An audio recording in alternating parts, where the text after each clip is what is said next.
एक सुंदर सी अल्हड़ सी लड़की जल्दी जल्दी रास्ते पर चली जा रही थी और खुद से ही बातें कर रही थी। आज तो देर हो गई, पता नहीं अम्मा जी क्या कहेंगे। इसी तरह बातें करते हुए जल्दी ही वह उस जगह पर पहुंच गई जहां उसे जाना था और फिर जल्दी ही वह काम में लग गई।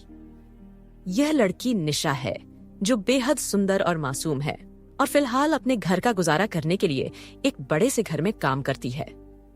निशा जल्दी जल्दी काम निपटा रही थी। दाल और सब्जी बना चुकी थी, बस फुलके बनाने बाकी थे। तभी अभिनव किचन में दाखिल हुआ और निशा के करीब रखे गिलास को उठाने लगा। उसने जानबूझकर निशा को हौले से स्पर्श करते हुए गिलास उठाया और पानी लेकर बाहर निकल गया। अरे हाँ, कहानी को आगे बढ़ने से पहले मेरी उन लोगों से रिक्वेस्ट है जो कहानी को सुन लेते हैं पर चैनल सब्सक्राइब नहीं करते हैं, तो प्लीज अगर आपको कहानी अच्छी लगे तो चैनल को सब्सक्राइब, लाइक और कमेंट भी करें ताकि ऐसी ही शानदार कहानी मैं आप लोगों तक पहुंचाती रहूं। तो चलिए बढ़ाते हैं आगे की कहानी की तरफ। निशा की धड़कनें बढ़ गईं। एक नशा सा जी निशा के बदन को महकाने लगा। उसने चाहत भरी नजरों से अभिनव की तरफ देखा जो उसे ही निहार रहा था। निशा की धड़कनें फिर से ठहर गईं। उसे लगा जैसे पूरे जहान का प्यार लिए अभिनव ने उसे आगोश में ले लिया हो और वह दुनिया को भूलकर अभिनव में खो गई हो। तभी अम्मा जी अखबार ढूंढती हुई कमरे में दाखिल हुई और निशा का सपना टूट गया। नजरें चुराती हुई निशा फिर से काम में लग गई। निशा अभिनव के यहाँ खाना बनाने का काम करती है। अम्मा जी का बड़ा बेटा अनुज और बहू सारिका जॉब पर जाते हैं। छोटा बेटा अभिनव भी एक आईटी कंपनी में काम करता है। उसकी अभी शादी नहीं हुई है और वह गुंजन की तरफ आकृष्ट है। 22 साल की निशा बेहद खूबसूरत है और वह अपने माता पिता की इकलौती संतान है। माता पिता ने उसे बहुत लाड़ प्यार से पाला है, इंटर तक पढ़ाया भी है, मगर घर की माली हालत सही नहीं होने की वजह से उसे दूसरों के घरों में खाना बनाने का काम करना पड़ा।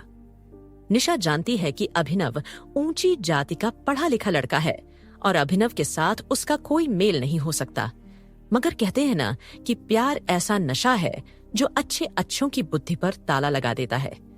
प्यार के एहसास में डूबा व्यक्ति सही गलत, ऊंच नीच, अच्छा बुरा कुछ भी नहीं समझता।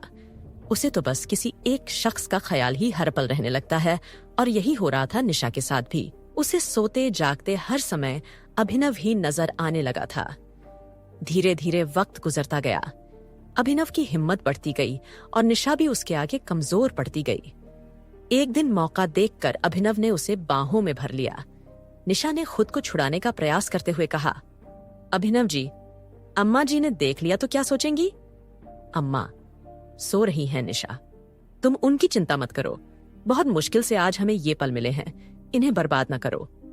मगर अभिनव जी, ये सही नहीं है। आपका और मेरा कोई मेल नहीं। निशा अब भी सहज नहीं थी। ऐसी बात नहीं है निशा, मैं तुमसे प्यार करने लगा हूं। प्यार में कोई छोटा बड़ा नहीं होता। बस मुझे इन जुल्फों में कैद हो जाने दो। गुलाब की पंखुड़ी जैसे इन लबों को एक दफा छू लेने दो। अभिनव किसी भी तरह निशा को पाना चाहता था। निशा अंदर से डरी हुई थी, मगर अभिनव का प्यार उसे अपनी तरफ खींच रहा था। आखिर निशा ने भी हथियार डाल दिए। वह एक प्रेयसी की भांति अभिनव के सीने से लग गई। दोनों एक दूसरे के आलिंगन में बंधे प्यार की गहराई में डूबते रहे। जब होश आया तो निशा की आंखें छलछला आईं। वह बोली, आप मेरा साथ तो दोगे ना? जमाने की भीड़ में मुझे अकेला तो नहीं छोड़ दोगे? पागल हो क्या? प्यार करता हूँ, छोड़ कैसे दूंगा? कहकर उसने फिर से निशा को चूम लिया। निशा फिर से उसके सीने में दुबक गई। वक्त फिर से ठहर गया। अब तो ऐसा अक्सर होने लगा। अभिनव प्यार का दावा करके निशा को करीब ले आता। दोनों ने ही प्यार के रास्ते पर बढ़ते हुए मर्यादाओं की सीमा रेखाएं तोड़ती थीं। निशा प्यार के सुहाने सपनों के साथ सुंदर घर संसार के सपने भी देखने लगी थी। मगर एक दिन वह देखकर भौचक्की रह गई कि अभिनव के रिश्ते की बात करने के लिए एक परिवार आया हुआ है। माँ बाप के साथ एक आधुनिक, आकर्षक और स्टाइलिश लड़की बैठी हुई थी। अम्मा जी ने निशा से कुछ खास बनाने की गुजारिश की तो गुंजन ने सीधा पूछ लिया, ये कौन लोग हैं अम्मा जी? ये अपने अभी को देखने आए हैं। इस लड़की से अभी की शादी की बात चल रही है। सुंदर है ना लड़की? अम्मा जी ने पूछा तो निशा ने हाँ में सिर हिला दिया, पर उसके दिलो दिमाग में तो एक भूचाल सा आ गया था। उस दिन घर जाकर भी निशा की आंखों के आगे उसी लड़की का चेहरा नाचता रहा। आंखों से नींद कोसों दूर थी। अगले दिन जब वह अभिनव के घर खाना बनाने गई तो सबसे पहले मौका देखकर उसने अभिनव से बात की। यह सब क्या है अभिनव? आपकी शादी की बात चल रही है। आपने अपने घर वालों को हमारे प्यार की बात क्यों नहीं बताई? नहीं निशा, हमारे प्यार की बात मैं उन्हें नहीं बता सकता। मगर क्यों? क्योंकि हमारा प्यार समाज स्वीकार नहीं करेगा। मेरे माँ बाप कभी नहीं मानेंगे कि मैं एक नीची जाति की लड़की से शादी करूं। अभिनव ने बेशर्मी से कहा। तो फिर प्यार क्यों किया था आपने? शादी नहीं करनी थी तो मुझे सपने क्यों दिखाए थे? तड़प कर निशा बोली। देखो निशा, समझने का प्रयास करो। प्यार हम दोनों ने किया है। प्यार के लिए केवल हम दोनों की रजामंदी चाहिए थी। मगर शादी एक सामाजिक रिश्ता है। शादी के लिए समाज की अनुमति भी चाहिए। शादी तो मुझे घर वालों के कहेनुसार ही करनी होगी। यानी प्यार नहीं, आपने प्यार का नाटक खेला है मेरे साथ। मैं नहीं, केवल मेरा शरीर चाहिए था। क्यों कहा था मुझे कि कभी अकेला नहीं छोड़ोगे? मैं तुम्हें अकेला कहाँ छोड़ रहा हूँ निशा। मैं तो अब भी तुम ही से प्यार करता हूँ मेरी जान। यकीन मानो, हमारा यह प्यार हमेशा बना रहेगा। शादी भले ही उससे कर लूं, मगर हम दोनों पहले की तरह ही मिलते रहेंगे। हमारा रिश्ता वैसा ही चलता रहेगा। मैं हमेशा तुम्हारा बना रहूंगा। निशा को कसकर पकड़ते हुए अभिनव ने कहा। निशा को लगा जैसे हजारों बिच्छुओं ने उसे जकड़ रखा हो। वह खुद को अभिनव के बंधन से आजाद कर काम में लग गई। आंखों से आंसू बहे जा रहे थे और दिल तड़प रहा था। घर आकर वह सारी रात सोचती रही। अभिनव की बेवफाई और अपनी मजबूरी उसे रह रह कर कचोट रही थी। अभिनव के लिए भले ही यह प्यार तन की भूख थी, मगर उसने तो हृदय से चाहा था उसे। तभी तो अपना सब कुछ समर्पित कर दिया था।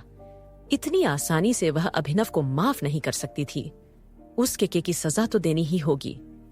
वह पूरी रात यही सोचती रही कि अभिनव को सबक कैसे सिखाया जाए।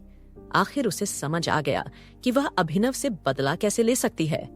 अगले दिन से ही उसने बदले की पटकथा लिखनी शुरू कर दी। उस दिन वह ज्यादा ही बनसंवर कर अभी के घर खाना बनाने पहुंची। अभी शाम 4 बजे की शिफ्ट में ऑफिस जाता था। अम्मा जी हर दूसरे दिन 12 से 4 बजे तक के लिए घर से बाहर अपनी सखियों से मिलने जाती थीं। पिताजी के पैर में तकलीफ थी, इसलिए वे बिस्तर पर ही रहते थे। 12 बजे अम्मा जी के जाने के बाद वह अभिनव के पास चली आई और उसका हाथ पकड़कर बोली, अभिनव, आपकी शादी की बात सुनकर मैं दुखी हो गई थी, मगर अब मैंने खुद को संभाल लिया है। शादी से पहले के इन दिनों को मैं भरपूर एंजॉय करना चाहती हूँ। आपकी बाहों में खो जाना चाहती हूँ। अभिनव की तो मन मांगी मुराद पूरी हो रही थी। उसने झट गुंजन को करीब खींच लिया। दोनों एक दूसरे की आगोश में खोते चले गए। बेड पर अभि की बाहों में मचलती निशा ने सवाल किया, कल आप सच कह रहे थे अभिनव? शादी के बाद भी आप मुझसे यह रिश्ता बनाए रखोगे ना? शीजे। हाँ निशा, इसमें तुम्हें शक क्यों है? शादी एक चीज होती है और प्यार दूसरी चीज। हम दोनों का प्यार और शरीर का यह मिलन हमेशा कायम रहेगा। शादी के बाद भी यह रिश्ता ऐसा ही चलता रहेगा। कहकर अभिनव फिर से निशा को बेतहाशा चूमने लगा। शाम को निशा अपने घर लौट आई। उसे खुद से घिन आ रही थी। वह बाथरूम में गई और नहाकर बाहर निकली। फिर मोबाइल लेकर बैठ गई। आज के उनके शारीरिक मिलन का एक एक पल इस मोबाइल में कैद था। उसने बड़ी होशियारी से मोबाइल का कैमरा ऑन करके ऐसी जगह रखा था जहां से दोनों की सारी हरकतें कैद हो गई थीं। काफी देर तक का लंबा अंतरंग वीडियो था। 10 दिन के अंदर उसने ऐसे 3 से 4 वीडियो और शूट कर लिए।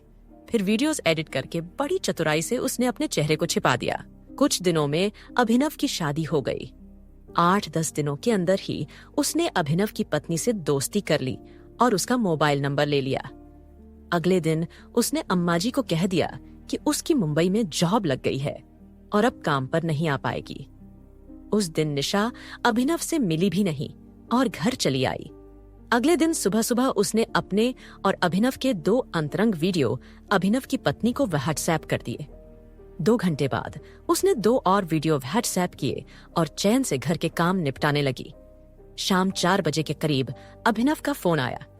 निशा को इसका अंदाजा पहले से था। उसने मुस्कुराते हुए फोन उठाया तो सामने से अभिनव का रोता हुआ स्वर सुनाई दिया।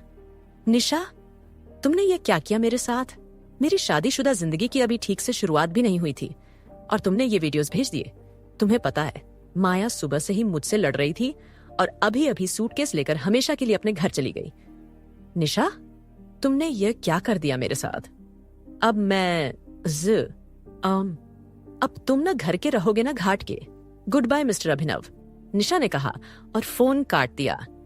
उसने आज अभिनव से बदला ले लिया था और अभिनव जैसे इंसान से माया को भी बचा लिया था, उसे उसकी सच्चाई दिखाकर, ताकि वह भी जान लेगी आखिर उसका पति है कैसा इंसान, और अभिमन्यु को भी सबक सिखाया कि उसके द्वारा किए गए गुनाह की आखिर सजा क्या होती है, खुद को मिले हर आंसुओं का बदला। आज उसे महसूस हो रहा था जैसे उसके जख्मों पर किसी ने मरहम लगा दिया हो।